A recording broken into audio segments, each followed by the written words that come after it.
चलिए दोस्तों, अब हम यूजीन सैंडो के अगले व्यायाम की चर्चा करते हैं। दोस्तों, यह व्यायाम आपके सिक्स पैक यानी कि एब्डोमिनल मसल को शक्तिशाली बनाने वाला है। यूजीन सैंडो के वैसे तो सारे व्यायाम संपूर्ण शरीर पर प्रभाव डालते हैं, लेकिन यह व्यायाम मुख्य रूप से आपकी पेट की मांसपेशियां और भुजाओं की मांसपेशियों को शक्तिशाली बनाता है। दोस्तों, इस वीडियो में मैं जिस प्रकार से ज़मीन पर लेटा हुआ हूँ और अपने दोनों हाथों को सिर से ऊपर की तरफ किए हुआ हूँ, इसी प्रकार से आपको ऐसी स्थिति में आ जाना है। इसके बाद आपको क्या करना है कि आपको अपनी दोनों भुजाएं टाइट करनी हैं, यानी कि दोनों भुजाओं की मुट्ठियों को पूरी तरह से टाइट करना है। धीरे धीरे शक्ति लगाकर कमर के भाग पर से ऊपर की तरफ उठते हुए जाना है, जिस प्रकार से मैं ऊपर की तरफ आ रहा हूँ। दोस्तों, यह क्रिया धीमे रूप से की जाएगी। इस प्रकार से जब आप पूरी तरह से कमर की सीध में आ जाओगे और आपके दोनों हाथ एकदम कान की बराबरी में ऊपर की तरफ हो जाएंगे, तो इस स्थिति में आपको अपना संपूर्ण शरीर टाइट रखना है और पेट को भी टाइट करके रखना है।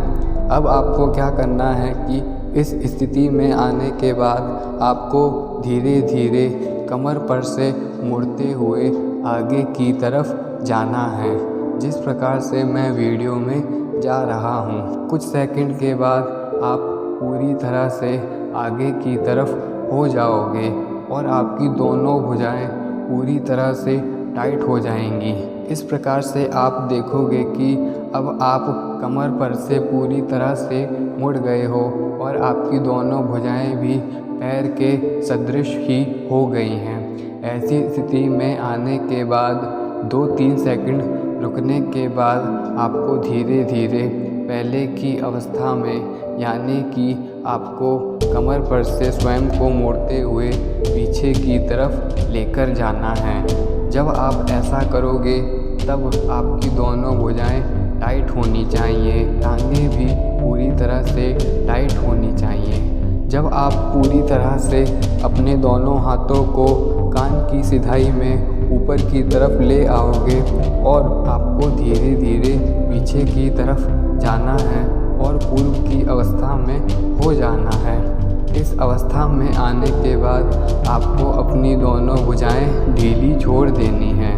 इस प्रकार से आपका यह व्यायाम पूरा होगा। दोस्तों, आपको इस व्यायाम के भी 2 से 3 रेप्स लगा देने हैं, लेकिन इस बात का ध्यान रहे कि आपका संपूर्ण शरीर टाइट रहे, आपका मन मांसपेशियों पर एकाग्र रहे और आप दत्तचित्त होकर इस व्यायाम को करें।